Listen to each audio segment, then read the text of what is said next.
one of the things that was sort of astonishing for me and fun and a continuing eye-opener was that these pictures, which they look like they were taken from a display of world photography all over the planet, they're taken in a 4-mile stretch near my house. I didn't have to go anywhere. This is, I mean, Columbia Pike visually is a pretty ordinary strip development that you could see in many places in the country.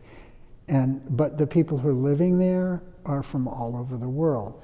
You know, this picture by Dewey Tran is of dancers preparing to perform at Priyo Bangla, which is an annual Bangladeshi multicultural festival. You know, Dewey's not Bangladeshi. You know, he's of Vietnamese origin. I love how he did it. There's many beautiful little details. The architecture of the picture is just magnificent. It's subtle. You just get sucked in.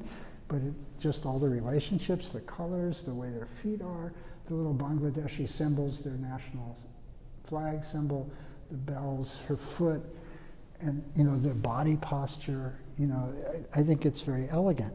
But, you know, this is a mile from where he lives.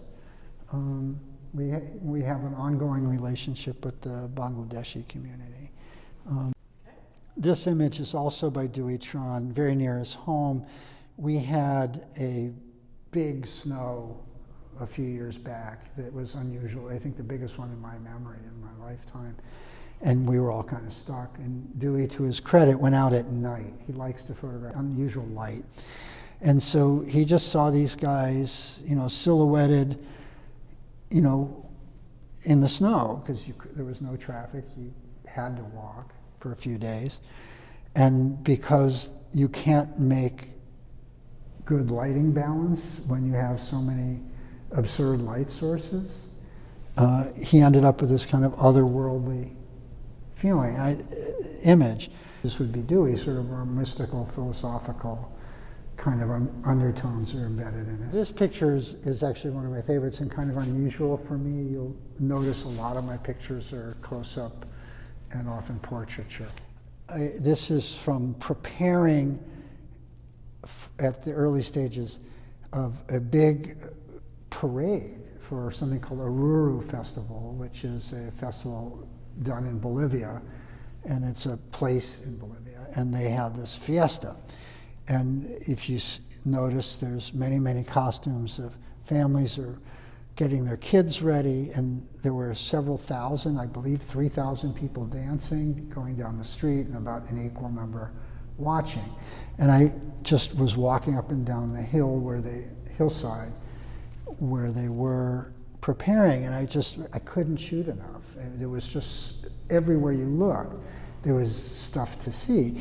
This one, for me, captures, you know, a broad spectrum of what was going on. You get a sense of the density of it, and there's many little sub-pictures that have meaning in and of themselves, you know, and little details of costume, and you get a sense of the vibrancy of it.